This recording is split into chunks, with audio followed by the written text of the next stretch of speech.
बहुत समय पहले की बात है। गोकुल धाम गांव में रामू नाम का एक ईमानदार, दयालु और मेहनती लकड़हारा अपनी बूढ़ी माँ के साथ एक छोटी सी झोपड़ी में रहता था। रामू हर सुबह जंगल की ओर निकल पड़ता, वहां से लकड़ियां काटता और फिर उन्हें गांव के बाजार में बेचकर जो कुछ कमाता, उसी से माँ बेटे का जैसे तैसे गुजारा होता था। उनकी जिंदगी में सुविधाएं कम और चुनौतियां ज्यादा थीं।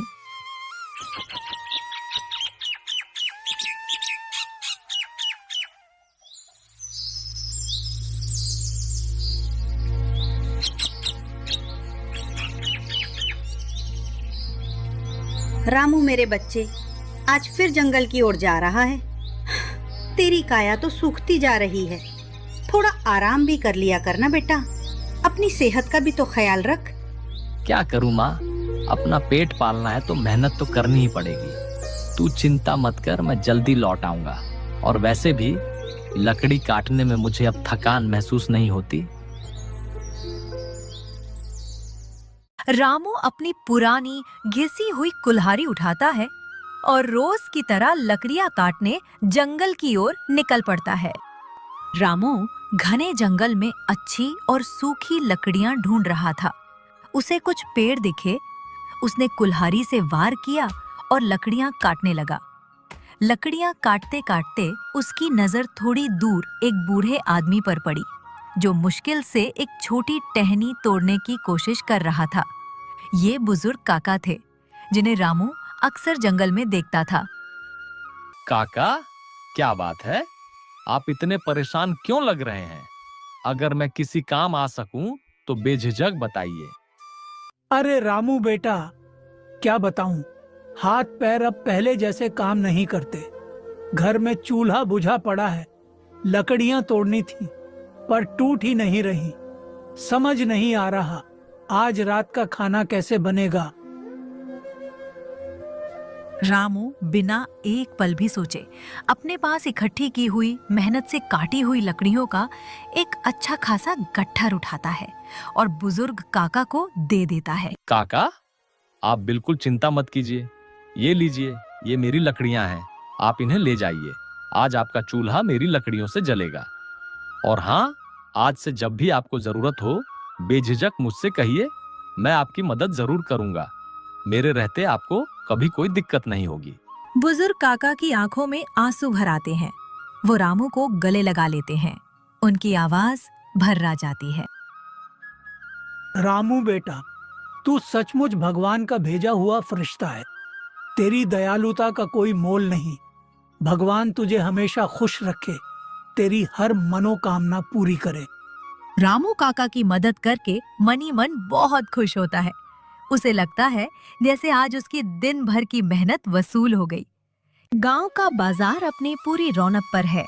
रामू अपनी पीठ पर मेहनत से काटी हुई लकड़ियों का एक भारी गट्ठर लादकर बाजार में पहुंचता है। भाइयों और बहनों, ताजी कटी हुई लकड़ियां ले लो, सबसे मजबूत और बेहतरीन क्वालिटी की। यहाँ आइए, यहाँ आइए। ताजा और सूखी लकड़ियां आ गई हैं। घर जलाने के लिए भी लाजवाब और मकान बनाने के लिए भी बेजोड़। जल्दी कीजिए, भाव भी ऐसे कि दिल खुश हो जाए। लकड़ियां चाहिए? ले लो भाइयों, सीधे जंगल से लाई गई, बेहद अच्छी और टिकाऊ। खाना बनाने के लिए सबसे अच्छे और किसी भी काम के लिए परफेक्ट। मौका हाथ से न जाने दें। बहुत सस्ती दाम में आइए, ले जाइए। कुछ लोग रामू की आवाज सुनकर उसकी ओर देखते हैं। तभी मुखिया अपने 2 चमचों, चमचा 1 और चमचा 2 के साथ एक अकड़े हुए अंदाज में बाजार में दाखिल होता है। मुखिया की नजर सीधे रामू और उसकी लकड़ियों पर पड़ती है और उसकी आंखों में तीव्र गुस्सा चमक उठता है। वो सीधे रामू की ओर बढ़ता है। ओए रामू, ये क्या गलतफहमी पाल रखी है तूने? मेरे होते हुए तू यहाँ लकड़ी बेचेगा? तेरी इतनी हिम्मत, तुझे शर्म नहीं आती? मुखिया जी, ये मेरी अपनी मेहनत की लकड़ियां हैं। मैंने इन्हें जंगल से काटा है, अपने खून पसीने से। मैं इन्हें खुद बेचूंगा। ये मेरा हक है, मेरा अधिकार। आप कौन होते हैं मुझे रोकने वाले? क्या मैं अपने काम से पैसे भी नहीं कमा सकता? अब हक? तू और हक की बात करेगा? इस गांव में सिर्फ मैं ही लकड़ी बेचूंगा, और वो भी वही जो मैं कहूंगा। सुन, ये सारी लकड़ियां मुझे दे दे, मैं तुझे बढ़िया दाम दूंगा। मेरे पास पहले से ही बड़े बड़े ग्राहक हैं, तुझे कहां धक्के खाने पड़ेंगे। मैं तो तेरी भलाई की बात कर रहा हूं, ना समझ। हाँ रामू, मुखिया जी जो कह रहे हैं चुपचाप मान ले, नहीं तो अंजाम बहुत बुरा होगा। तुझे पता नहीं मुखिया जी का रोब क्या है। वो जिसे चाहें रातों रात बेघर कर सकते हैं। बात मान ले रामू। तुझे क्या लगता है इतनी अच्छी लकड़ियां कहां से आती हैं?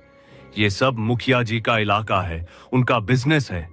तू बीच में आकर हमारे काम में अड़चन मत बन। अपना भला चाहता है तो चुपचाप निकल ले। रामू मुखिया और उसके चमचों की ओर देखता है। उसकी आंखों में अब गुस्सैल चमक साफ दिखती है। उसने ठान लिया है कि वो झुकेगा नहीं। नहीं मुखिया जी, मैं अपनी लकड़ियां आपको हरगिज नहीं बेचूंगा। मैंने इन्हें अपने हाथों से काटा है और इन्हें मैं खुद ही बेचूंगा। मैं किसी के एहसान या धमकी के नीचे दब कर नहीं जी सकता। और ये आपका व्यापार नहीं, ये मेरी माँ की रोटी है, मेरी ईमानदार मेहनत की कमाई है।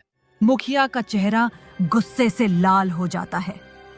वो रामू के आंखों में सीधे घूरते हुए देखता है। क्या बोला? तू मेरी बात नहीं मानेगा? तुझे अभी भी नहीं पता मैं कौन हूँ? इस गांव का मुखिया हूँ मैं, और इस गांव में मेरी मर्जी के बिना एक पत्ता भी नहीं हिलता। समझ गया? तुझे क्या लगता है तू मुझसे बच जाएगा? आप मुखिया हैं पर मैं भी इंसान हूं, और हर इंसान को अपनी मेहनत का फल खुद कमाने का हक है। आप मुझे रोक नहीं सकते मुखिया जी। ठीक है रामू, तुझे देख लूंगा मैं। आज तूने मेरी बात नहीं मानी ना?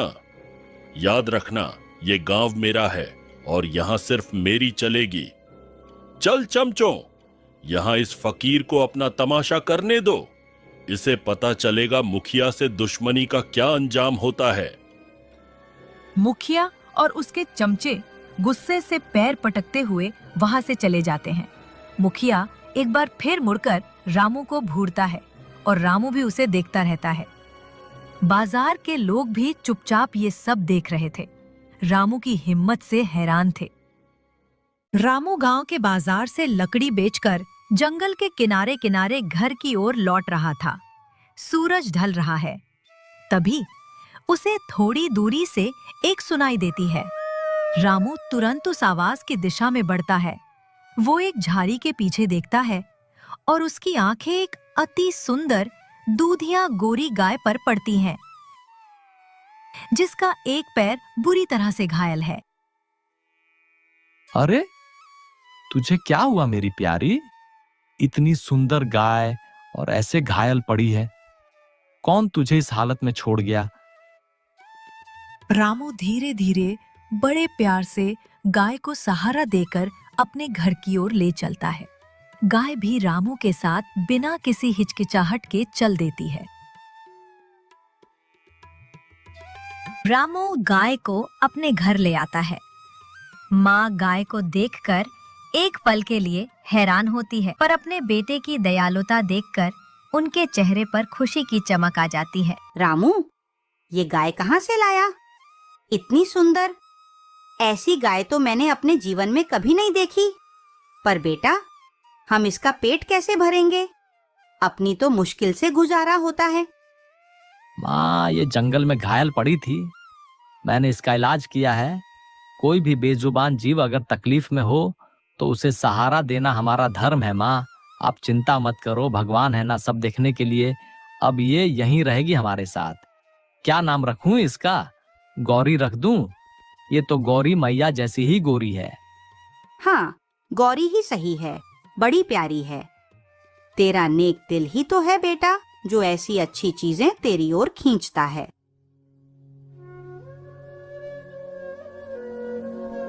रात का समय था। माँ और रामू अपने दिन भर की घटनाओं को याद कर रहे थे, खासकर मुखिया की धमकियों को। उन्हें पूरा विश्वास था कि उनकी ईमानदारी और दयालुता एक दिन जरूर रंग लाएगी। रामू बेटा, तू कितना नेक दिल है। आज उस बुजुर्ग काका को अपनी लकड़ियां दे दी और खुद इतनी मेहनत करता है। पर ये मुखिया इसका तो अन्याय बढ़ता ही जा रहा है। आज बाजार में उसने तुझे सरेआम धमकाया और तो और तुझ पर लाठी भी उठाई। मेरा दिल घबरा रहा है बेटा यह सब देखकर। माँ, आप बिल्कुल चिंता मत करो। उस मुखिया की धमकियों से या उसकी एक लाठी से क्या होगा। सच की राह पर चलने वालों को थोड़ी बहुत मुश्किल तो आती ही है, पर आप देखना माँ, भगवान सब देखते हैं। वो किसी के साथ बुरा नहीं करते और ना ही अन्याय को बर्दाश्त करते हैं। हाँ बेटा, तू सही कहता है। मैंने अपनी पूरी जिंदगी में हमेशा यही देखा है कि जो इंसान ईमानदारी से अपना काम करता है और सच्चे दिल से दूसरों की मदद करता है, उसकी मदद खुद भगवान करते हैं। आज शायद हम दुनिया की नजरों में गरीब हैं, पर दिल के अमीर हैं। हमारा ये दिल ही तो हमारी सबसे बड़ी दौलत है। बिल्कुल माँ, आज शायद हमारे पास दुनियावी चीजें ज्यादा नहीं हैं, पर एक दिन जरूर ऐसा आएगा जब हमारी जिंदगी भी बदलेगी, जब हम सिर्फ अपना ही नहीं बल्कि और ज्यादा जरूरतमंद लोगों की मदद कर पाएंगे। मेरा सपना है माँ कि इस गांव में कोई भी बच्चा अनपढ़ ना रहे, कोई भूखा ना सोए। मैं इस गांव को खुशहाल देखना चाहता हूँ। तेरा ये सपना जरूर पूरा होगा रामू। मुझे तुझ पर पूरा यकीन है, क्योंकि तू सिर्फ अपने बारे में नहीं सोचता। तेरा दिल बहुत नेक है। बस ऐसे ही सच्चे रहना, ईमानदारी से काम करते रहना और हमेशा लोगों की मदद करते रहना। भगवान श्री कृष्ण जो गायों और गरीबों के रखवाले हैं, वो हमारी जरूर सुनेंगे। उन दोनों माँ बेटे की हर बात, हर भावना को घर के बाहर बंधी गौरी गाय बड़े ध्यान से सुन रही थी। उसके कानों से कोई भी शब्द नहीं छूटा, जैसे वो सिर्फ सुन ही नहीं रही थी बल्कि हर बात को समझ भी रही थी। अंधेरे में भी उसकी आंखों में एक गहरी समझदारी और भाव दिख रहा था। जब माँ भगवान श्री कृष्ण जो गाय और गरीबों के रखवाले हैं, वो हमारी सुनेंगे जरूर कहती है, तो गौरी एक लंबी और गहरी सांस लेती है और उसकी आंखों में एक अनोखी चमत्कारी चमक आती है, मानो उसने कोई निश्चय कर लिया हो।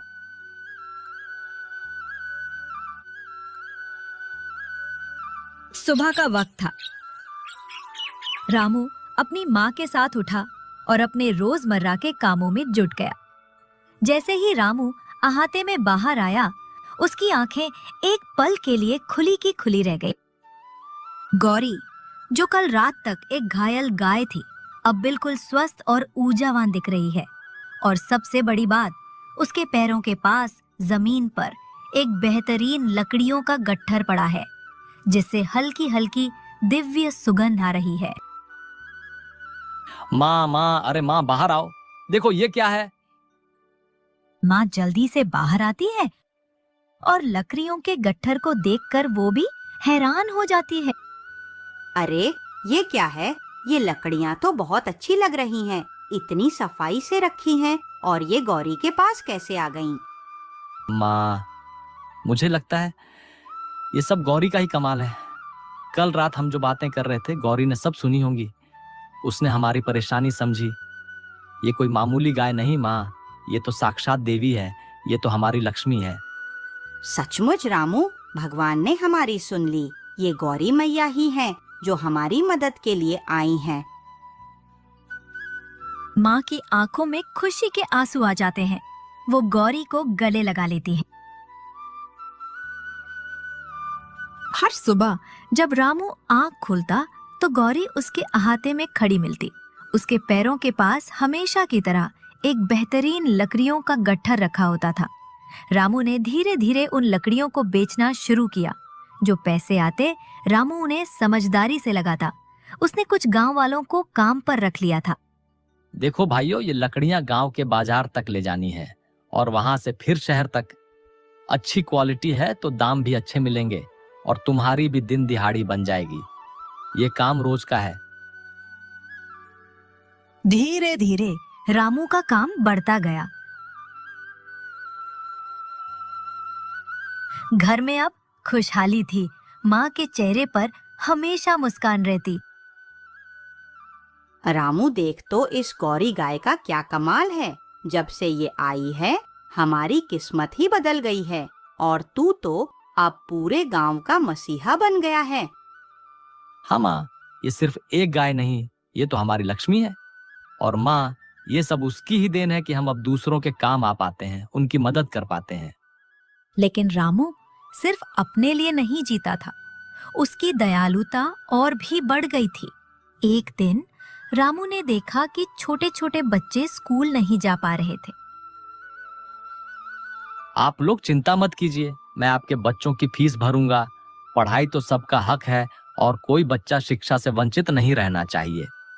पूरे गांव में रामू का नाम और उसकी नेकदिली की चर्चा होने लगी। लोग उसकी इज्जत करते थे और उसे अपना हीरो मानते थे।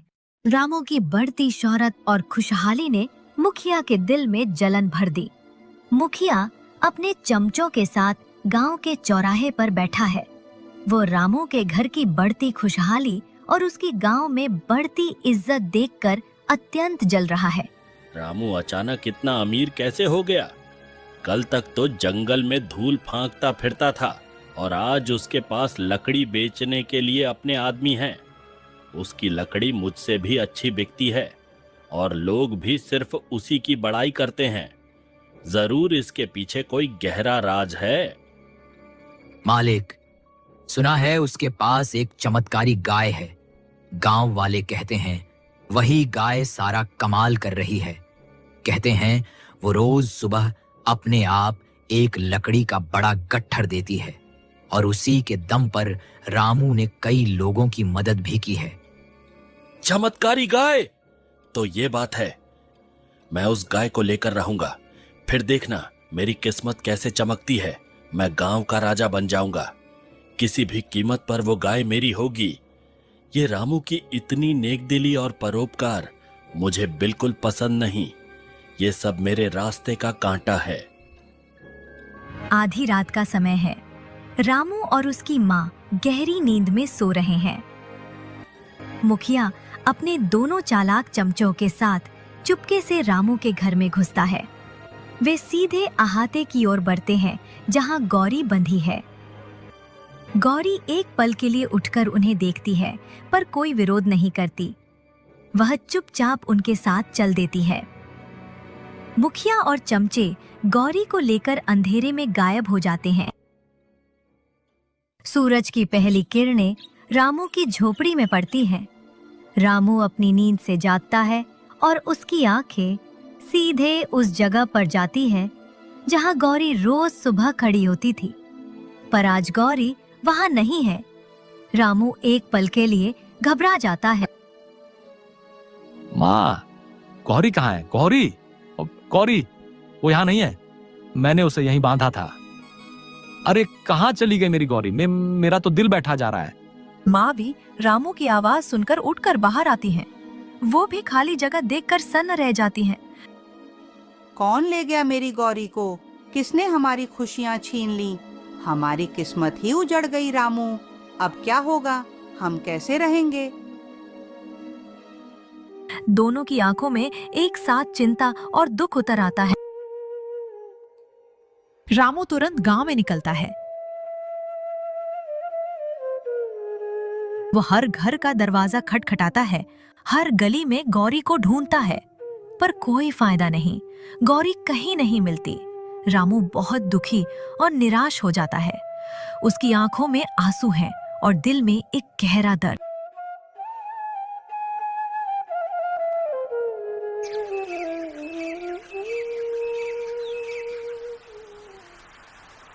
कुछ दिनों बाद रामू अब भी परेशान होकर गौरी को ढूंढ रहा है।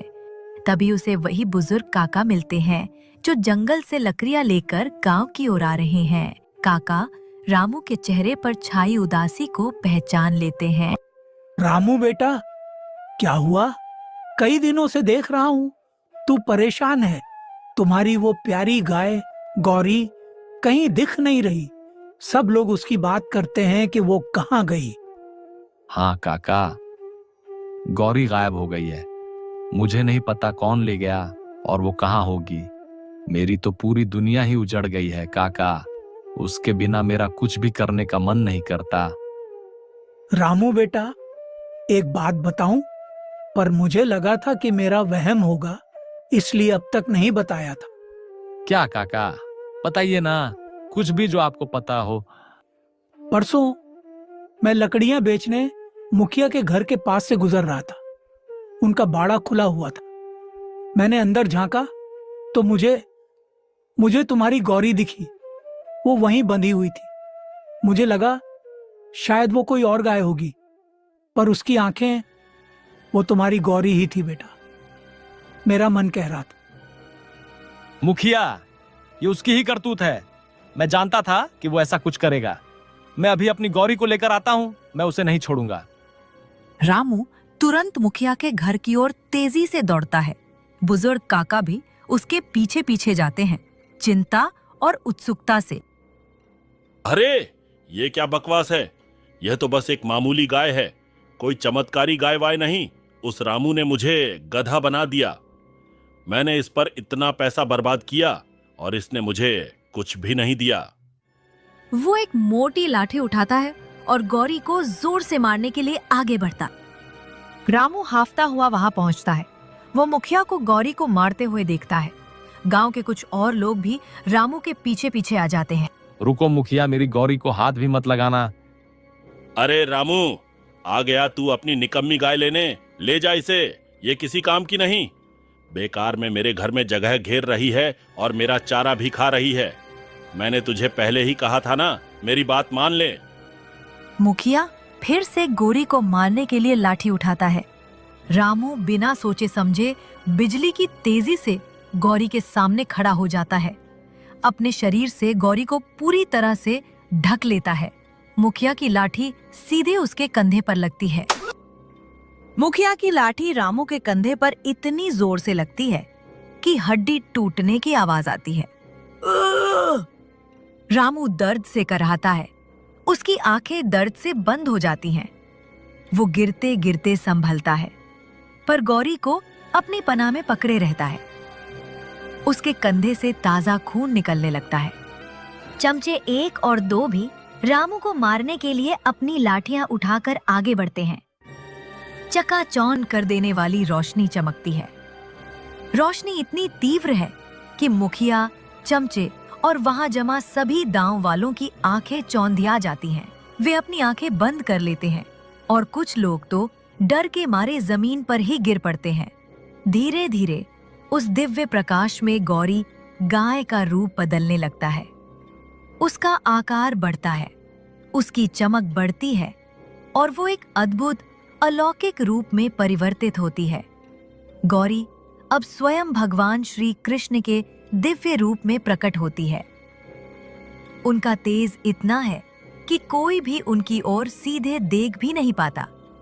मुखिया और चमचे डर से थर-थर कांपते हैं। वे रामू की ओर देखते हैं, जो अभी भी दर्द से कराह रहा है। मुखिया, तुमने लालच और पाप का रास्ता चुना। तुमने एक निर्दोष जीव को चुराया और उसे मारने का प्रयास किया। तुमने अपने पद का दुरुपयोग किया और गांव वालों को सताया। और रामू, मेरे सच्चे भक्त रामू ने अपनी जान की परवाह किए बिना उसे बचाया। उसकी नेकदिली, उसकी दयालुता और उसकी भक्ति का कोई मुकाबला नहीं। भगवान, मुझे क्षमा करें। मुझसे बहुत बड़ी गलती हो गई। मैं अपने लालच में अंधा हो गया था। मुझे माफ कर दीजिए प्रभु। तुमने चोरी की है, अधर्म किया है, पाप किया है। इस अधर्म का तुम्हें दंड भुगतना होगा। तुमने अपने पद का गलत इस्तेमाल किया और दूसरों को सताया। अब तुम वही बनोगे जो तुम अंदर से हो, एक नीच जीव। श्री कृष्ण अपने दाहिने हाथ का इशारा करते हैं। अचानक मुखिया और उसके दोनों चमचे धुएं के एक गुबार में बदल जाते हैं। धुआं हटने पर वहां 3 गधे खड़े होते हैं।